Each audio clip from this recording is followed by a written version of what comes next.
Hello à tous! Dans cette première vidéo, je décide de prendre le problème à la base. C'est très bien de vouloir communiquer en vidéo pendant le confinement. Par contre, avant toute chose, il faut quand même savoir quel type de vidéo on peut se permettre de faire pendant cette période.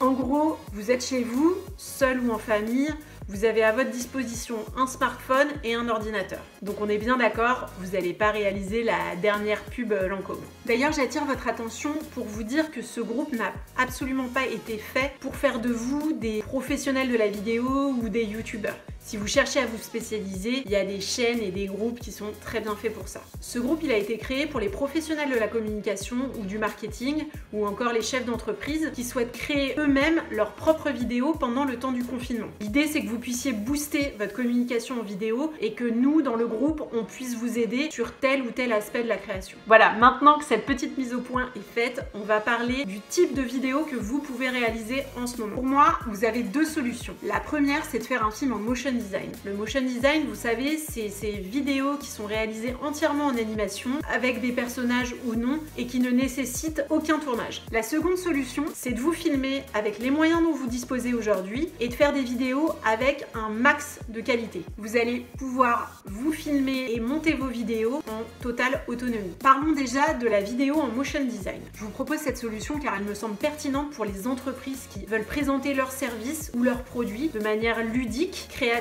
tout en gardant un aspect esthétique professionnel. Le motion design peut se réaliser totalement à distance, donc le télétravail n'est pas du tout handicapant. D'ailleurs, il arrive souvent que ce type de film soit réalisé en collaboration avec des artistes qui travaillent depuis leur propre studio de création. En ce moment, comme on ne peut plus réaliser de tournage, les sociétés de production ont beaucoup moins de projets. Elles ont du temps. Réaliser un film en motion design aujourd'hui, c'est l'assurance d'avoir un prestataire totalement attentif, disponible et vraiment dédié à votre projet. J'interromps votre visionnage quelques instants pour vous dire que si vous avez besoin de plus d'infos sur le motion design, vous pouvez me contacter sur Messenger ou sur LinkedIn à mon nom Aurore Battle.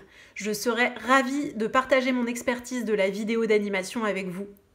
Je vous souhaite une très bonne fin de visionnage. Il y a donc la seconde solution qui est de vous filmer chez vous avec votre smartphone ou plus si vous avez du matériel à disposition. C'est vraiment top de se lancer dans une stratégie de contenu vidéo. Par contre, je vais quand même émettre une réserve. Les vidéos faites à la maison peuvent donner un aspect amateur, voire de mauvaise qualité. Il faut donc faire très attention au contenu qu'on propose. L'idée avec la vidéo, c'est de booster votre notoriété, pas de la ternir. Il faut donc bien réfléchir en amont à ce qu'on va filmer. Je vous donne un exemple. Si vous êtes dans le secteur du luxe, ce serait une très mauvaise idée de filmer votre produit vous-même avec votre smartphone. Sans technique ni matériel professionnel, votre image de marque pourrait être entachée. Et votre produit pas mis en valeur pourrait paraître bas de gamme alors que c'est le contraire. Si c'est votre cas, je vous conseille d'adopter une stratégie de contenu un petit peu détournée. Je vous explique. Regardons l'exemple de Pauline Léniaud. C'est la fondatrice de Gemio qui est une marque de joaillerie. Parallèlement à sa société, elle diffuse de la vidéo sur ses réseaux sociaux et elle a créé aussi un podcast qui s'appelle Le Gratin et qui parle d'entrepreneuriat. A priori, rien à voir avec les bijoux.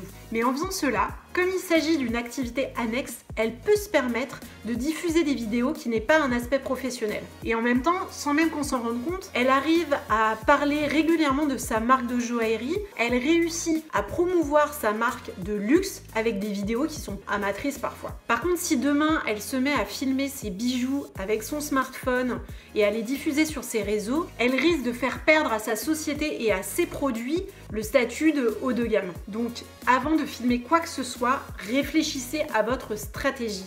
Quels contenus vont pouvoir mettre en valeur votre entreprise et vos produits? Quelles sont les expertises dont vous pouvez vous servir pour créer vos contenus vidéo et amener de la valeur à votre entreprise? Cette mise en garde n'empêche absolument pas de pouvoir créer des vidéos qui soient dynamiques et créatives par soi-même. Mais je vous conseille avant toute chose de vous assurer que le contenu que vous allez proposer sera qualitatif et servira votre image de marque. Voilà pour les deux types de vidéos que vous pouvez réaliser pendant cette période du confinement. N'hésitez pas à partager vos problématiques sur le groupe. J'ai vraiment hâte d'en discuter avec vous et de trouver des idées qui vous aideront à booster votre communication en vidéo pendant cette période du confinement et peut-être même encore après.